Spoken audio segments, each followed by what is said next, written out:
สวัสดีค่ะวันนี้นะคะก็จะมาสอนทำเอฟเฟกต์เสียงลมนะคะลมแบบโหยหวนนะคะก็เราจะใช้โปรแกรม Ableton Live 9 นะคะเวอร์ชัน9นี้นะคะตัวนี้นะคะก่อนอื่นจะให้ฟังเสียงก่อนเสียงลมที่เราจะทำนะคะ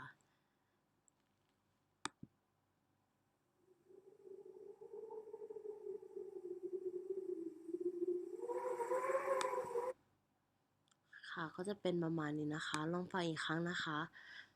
เสียงที่เราจะทำอาจจะไม่เหมือนมากนะคะ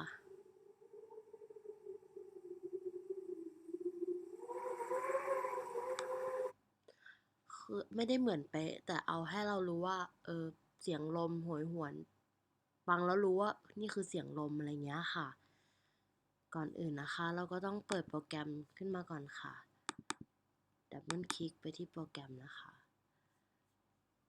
เปิดขึ้นมาปุ๊บนะคะเราเปลี่ยนตรงนี้เป็นแนวนอนนะคะเราคลิกที่ Operator นะคะแล้วลากเข้ามาใส่ตรงนี้เลยค่ะก็จะขึ้นหน้าต่าง Operator อย่างนี้นะคะที่คีย์บอร์ดนะคะจะมีตัวอักษร A S D F G H นี่คือเป็นปุ่มเปรียบเสมือน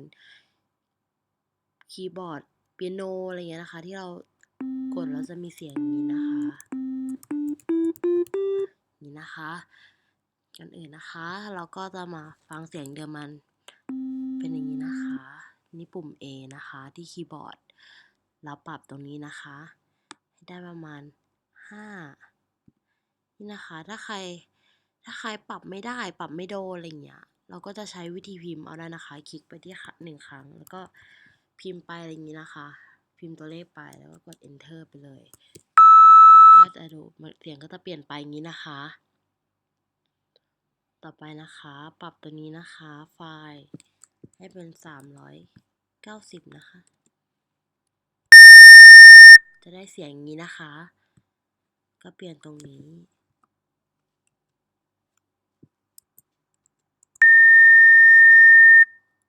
นะคะ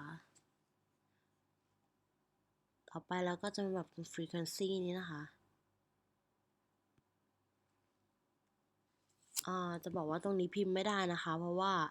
มันมี2หน่วยมีเป็นกิโลเฮิรตซ์กับเฮิรตซ์เลยนะคะเราก็จะเลื่อนเอาบางทีถ้าใช้เมาส์เลื่อนมันอาจจะแบบไวเกินไปทำให้เราจับจุดไม่ได้เราสามารถใช้ลูกศรที่คีย์บอร์ดนะคะเลื่อนขึ้นลงอย่างเงี้ยนะคะได้นะคะเลื่อนแล้วหาเอาว่าตำแหน่งที่เราต้องการเลขไหนกันแน่อะไรอย่างงี้นะคะอันนี้ก็อยู่ที่3.19นะคะที่ได้ทำไว้ถ้าไม่ได้ก็ประมาณเอาก็ได้ค่ะไม่ต้องเป๊ะมากค่ะแล้วก็ส่วนตรงนี้นะคะก็จะเปลี่ยนเป็น2.86นะคะตรงนี้เปลี่ยนเป็น23%ค่ะตรงนี้ transpose เป็น-37นะคะ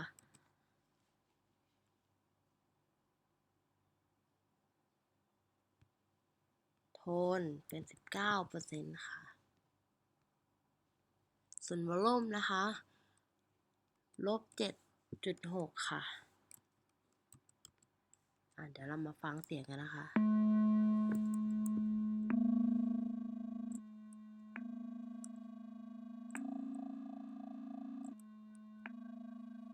เริ่มเป็นสูงต่ำขึ้นมานะคะขั้นต่อไปนะคะเรากดตรงนี้ค่ะนะคะเราจะมาปรับตรงนี้กันตรงนี้Attack นะคะแต่ว่าได้ลองทำไว้แล้วได้ค่าที่156นะคะ Attack เช่นกันค่ะตรงนี้ก็เราก็สามารถพิมพ์ได้เหมือนกันค่ะหรือเราจะคลิกตรงนี้แล้วก็เลื่อนก็ได้อีกค่ะแล้วก็สุดท้ายนะคะเราจะมาปรับตรงนี้ค่ะ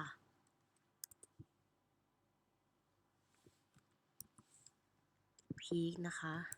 หน่วยเป็นเดซิเบลนะคะ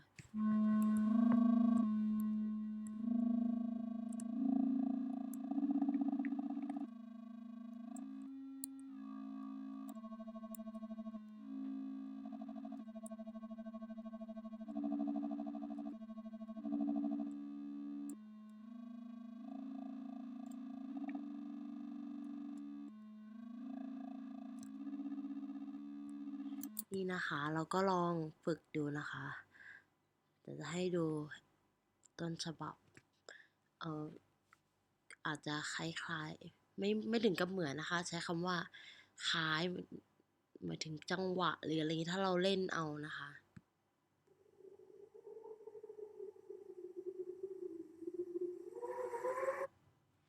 ค่ะก็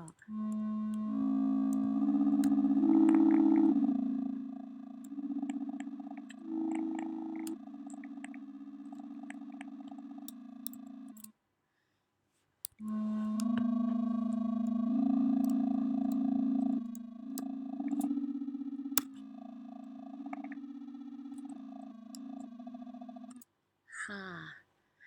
จบแล้วนะคะก็